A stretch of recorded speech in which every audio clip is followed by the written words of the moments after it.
So I guess we're in the green room, right? The green room. All right, and you are. I'm Aaron Comas, drummer. All right, and tell me, this is the 20th anniversary of I was reading about this, the 20th anniversary of your big album. It is, 20 years, and we're re-releasing a reissue of it this September. We're not doing a tour here, and we're going to go over to Europe and do the same thing where we play the record from top to bottom. Wow, that's cool. Now, you have a website, right? I think it was spindoctors.net. Yeah, but I think it might be down right now because Sony got hacked or something. .com, actually. Spindoctors.com? All right. It'll be back up any day. All right. So tell me, you guys are all from New York. What's it like to be back home? Well, I live here still. We all met here 20 years ago or so, and a couple of us still live here. A couple of us moved away, but... So okay. So I just drove in from the city. It took about 3 hours in traffic. In bumper-to-bumper traffic on the northern state. So tell me, what in the last 20 years of music, what have you really seen change? Because it's been everything. You know, I saw for the soundboard, they just attached an iPhone to the soundboard for house music. I mean, everything really seems to be different. In fact, I have a little handheld mic. You couldn't do an interview on one of those. And now an SD card and the whole bit. Is it better or worse or both? I think both. You know, there's... you can get music to people quicker these days. That's definitely a positive sign. You know, anybody can make a record, which is positive. It's also negative because there's too much. Because things can be oversaturated. So you used to kind of have to earn it a little more.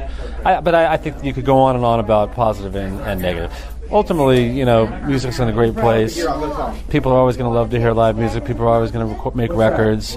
Everybody's figuring out how to get them out to people and sell them. And, you know, I think it might be a little harder for a young band to make a living these days because it's harder to make money.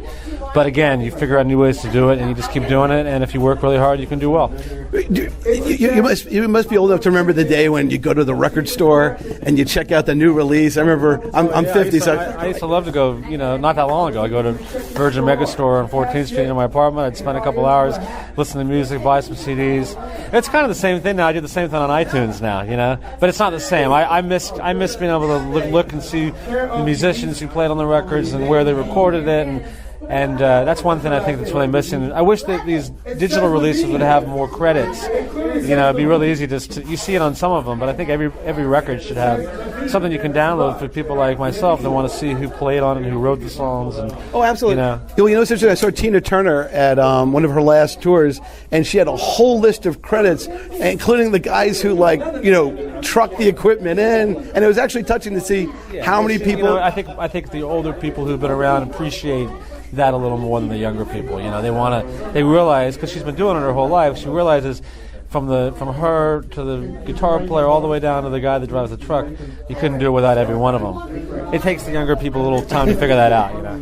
So who are all the behind the scenes people that you guys? It must be an enormous amount of people. Accountant right there. Elise Levin. Hey, Elise. Can I ask her? Well, here's the thing. I'm an attorney by trade, so you know. Hey, tour manager and sound man Matt Hitchcock.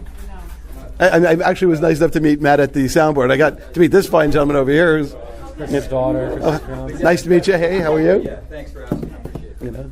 Anyway. So you're the CPA? Yeah. Hey. I'm from the local radio, and I'm also an attorney. Yeah, you're on the air, but you know. So what do you want to say about the Spin Doctors? Are we good with our money? Great. A1 rating, both musically and financially. So what do we have to look forward to? Well, we're going to play a great set. Okay. And tell me a bunch of songs you know, a couple new ones, a couple old ones, have some fun, try to beat the heat.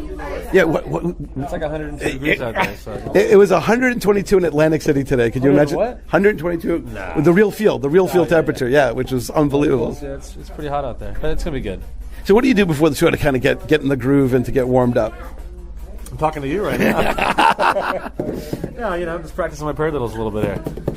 So if you were to meet a music legend, live or dead, mostly dead, and you could sit down for a mentoring session, who would it be? That's a tough one. Probably... would it include Keith Moon? Well, I mean, I could go on and on. I don't think he'd give me the best lesson, though, probably. Maybe on partying. Yeah, you'd probably have a really good time with him. I don't know, I'd probably sit down with somebody like Elvin Jones. A great jazz drummer. He's a guy I've always really looked up to. There's so many I could go on and on. John Bonham, Tony Williams, you name it. There's a lot of them. I'm actually studying right now. I just started taking lessons again with a great drummer named Michael Carvin. So I think, as musicians, you never learn enough. You can always keep growing and learning. Do you ever rehearse at the Music Building in New York? Yeah. Oh, good. I was just there the other day. Actually, I took a lesson with this guy there yesterday. But I've been going there for years. So there it is. We're actually going to be doing live shows from the Music Building. Cool. Yeah, so I'm going to be doing shows. In fact, this Wednesday I'm going to be doing one of my first recording sessions down there. Cool. So I'll look for you. All right. Well, nice it's Rich Solomon. Thank you so much. 88.1 FM, and thank you for your time, and have a great show. Thanks for the opportunity.